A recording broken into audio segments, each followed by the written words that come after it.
Maintenant que l'US Open est terminé, il est temps de s'intéresser aux retombées avec le classement WTA qui a été actualisé ce matin.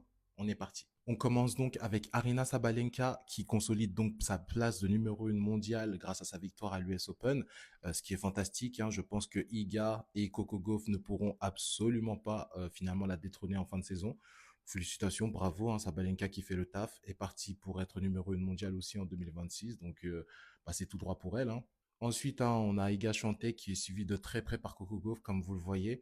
Suivi ensuite d'Amanda Anisimova qui fait son entrée dans le top 4 à 24 ans, ce qui est fantastique. Je rappelle que Anisimova était plus de 300e mondiale quand elle est revenue en 2024. Et là, la voici donc numéro 4 mondial. C'est fantastique comme évolution. On a Pegula qui a dégringolé au classement puisqu'elle n'a pas réussi à défendre sa demi-finale. Et on a Qin Wenjing qui est 9e, qui va d'ailleurs bientôt faire son retour. Donc, faut suivre ça de près et on va suivre ça de près avec la tournée asiatique qui arrive. Pour ce qui est du classement à la race, vous le voyez bien, Aryna Sabalenka et Iga Swiatek sont d'ores et déjà qualifiés pour le Masters féminin de fin d'année. Et on va donc avoir du coup Gauff, troisième, Anisimova, Keys, Pegula, Andreeva et Rybakina. Suivi derrière par Paolini et Alexandrova qui sont 9e et 10e, donc les potentielles remplaçantes en cas de blessure.